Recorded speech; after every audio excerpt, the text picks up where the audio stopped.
Anantapuram assembly సెగ్మెంట్లో ఎవరు ఊహించని విధంగా దగ్గుపాటి ప్రసాద్ని అభ్యర్థిగా ప్రకటించింది టీడీపీ.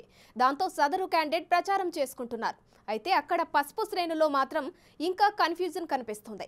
మాజీ ఎమ్మెల్యే ప్రభాకర్ చౌదరి తనకే టికెట్ దక్కుతుందని ధీమా వ్యక్తం చేస్తుండటంతో క్యాడర్ ఎవరి వెంట నడవాలో అర్థం కాక దిక్కులు చూస్తున్నారు. దానికి తగ్గట్లే మరోసారి ఐవీఆర్ఎస్ సర్వే అంటూ జరుగుతున్న హడావిడి క్యాడర్లో గందరగోళం పెంచుతోంది.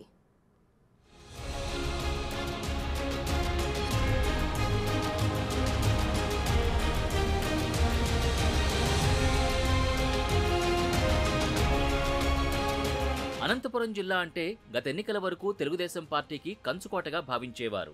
ఉమ్మడి జిల్లాలోని 14 అసెంబ్లీ సెగ్మెంట్లలో టీడీపీ 2014 ఎన్నికల్లో 12 సీట్లు దక్కించుకుంది. అయితే 2019 ఎన్నికల నాటికి సీన్ రివర్స్ అయింది. వైసీపీ 12 సీట్లు గెలుచుకుంటే టీడీపీ 2 స్థానాలకే పరిమితమైంది. 5 ఏళ్లు ప్రతిపక్షంలో ఉండి ఎన్ని ఆటుపోట్లు ఎదుర్కొన్నా జిల్లాలో పసుపు సైన్యం చెక్కు చెదరలేదంటారు. కేడర్ పరంగా ఎంత బలంగా ఉన్నా ఈసారి టికెట్ల కేటాయింపులో తలెత్తిన విభేదాలు ఇంతవరకు సర్దుకోకపోవడంతో కార్యకర్తల్లో నేతల్లో టెన్షన్ కనిపిస్తోంది.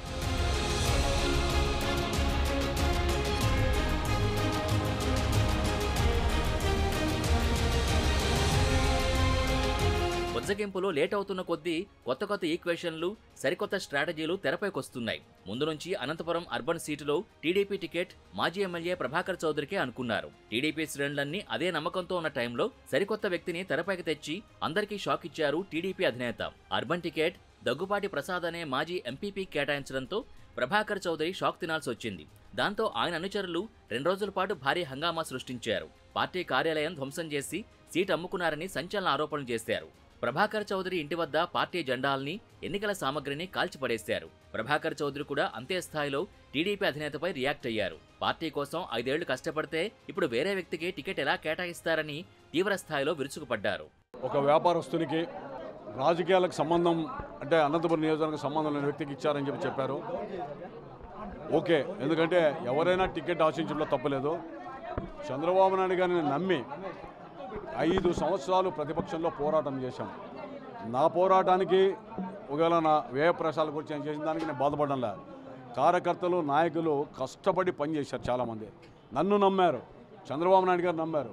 రేపు ప్రభుత్వం వస్తుంది, తర్వాత మా కష్టాలు తీరుతాయని అధికార పార్టీలో పెట్టినటువంటి అనేక మానసిక క్షోభను భరించారు, అనేక ఒత్తిళ్లు తట్టుకున్నారు, కేసులు పెట్టారు, అక్రమంగా బనాయించారు. వ్యక్తిగతంగా నా వ్యాపారాలను కూడా క్రషర్లు కావచ్చు, గ్రానైట్ మైన్స్ కావచ్చు అన్నీ కూడా నష్టం చేశారు.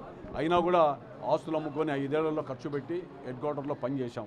కానీ ఫలితం ఏంటి అనేటువంటిది కష్టించేవానికి దీంట్లో ప్రయోజనం లేదు. ఇది ఒక ప్రైవేట్ లిమిటెడ్ పార్టీగా తయారైందనేటువంటి భావన అందరిలో ఏర్పడుతోంది.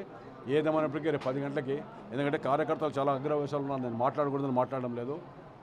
జిల్లా ఒకరికే ఇప్పుడు పురుగుల మందు దాకా ఒక అబ్బాయి చావు బతుకులో ఉన్నాడు, తర్వాత ఒక ఆమెకి హార్ట్ స్ట్రోక్ వచ్చి పడిపోయింది. ఇవన్నీ ఒకరికి ఫిక్స్ వచ్చింది. ఈ బాధాకరమైన సంఘటనలన్నీ కొంత సద్దుమణగాల. రేపు 10 గంటలకి పత్రికా సమావేశం పెట్టి ఒక నిర్ణయం తీసుకోబోతున్నా.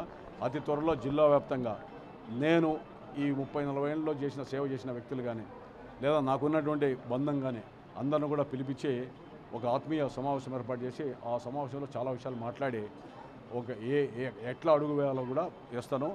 ఊపిరినంత వరకు ప్రజలకు దూరంగా ఉండను, రాజకీయాల్లో కొనసాగుతాం, రాజకీయాల్లోనే పోరాటం చేస్తాం. తన భవిష్యత్ కార్యాచరణ మరో 2 రోజుల్లో ప్రకటిస్తానని అల్టిమేటం ఇచ్చారు. అవసరమైతే స్వతంత్ర అభ్యర్థిగా బరిలో ఉంటారని సంచలన ప్రకటన చేశారు. ఇక చంద్రబాబు నాయుడు పిలిచినా కలిసేది లేదని, తనని సంప్రదించకుండానే అభ్యర్థిని ప్రకటించి తర్వాత కూడా తనని కాంటాక్ట్ చేయలేదని, ఇక తాను చంద్రబాబును కలిసే ప్రసక్తే లేదని స్పష్టం చేశారు.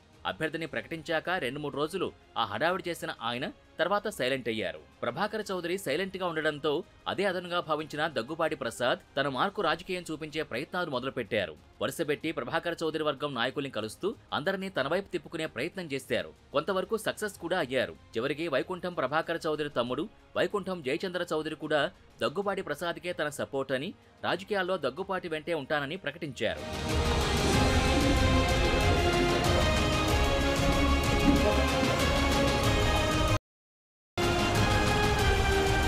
మరోవైపు ప్రభాకర్ చౌదరి వ్యతిరేక వర్గం నాయకుల్ని కూడా కలిసి వారి మద్దతు కూడగట్టుకుంటున్న దగ్గుబాటి ప్రసాద్ ప్రచారంలో దూసుకుపోయే ప్రయత్నం చేస్తున్నారు. తమ వర్గం నాయకుల్ని, పార్టీలో తన వ్యతిరేకుల్ని కలుపుకుని దగ్గుబాటి ప్రసాద్ ప్రచారం నిర్వహిస్తున్న సమయంలో ప్రభాకర్ చౌదరి సడన్ గా వెళ్లి చంద్రబాబుని కలిసొచ్చారు.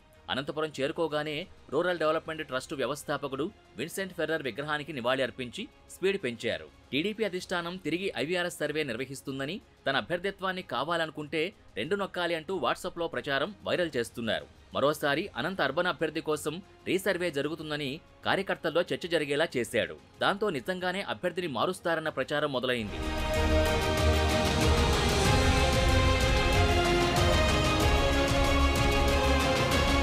ఈ సర్వేపై ప్రభాకర్ చౌదరి వర్గం ప్రచారాన్ని తిప్పికొట్టే పనిలో పడింది దగ్గుబాటి ప్రసాద్ వర్గం. సర్వే ప్రచారాన్ని నమ్మొద్దు అంటూ సోషల్ మీడియాలో పోస్టులు పెడుతున్నారు. చంద్రబాబుని కలిసే ప్రసక్తే లేదన్న ప్రభాకర్ చౌదరి కలిసొచ్చాక మొదలైన సర్వే హడావిడితో అసలేం జరుగుతోందో అర్థం కాక టీడీపీ క్యాడర్లో తీవ్ర కన్ఫ్యూజన్ కనిపిస్తోంది. మరి అనంత అర్బన్ క్యాండిడేట్పై టీడీపీ అధినేత ఎప్పుడు క్లారిటీ ఇస్తారో, నిజంగా అభ్యర్థిని మారుస్తారా లేకపోతే బీఫామ్ ఇచ్చేదాకా ఎదురు చూడాల్సిందేనా అని తెలుగు తమ్ముళ్లు నిట్టూరుస్తున్నారు.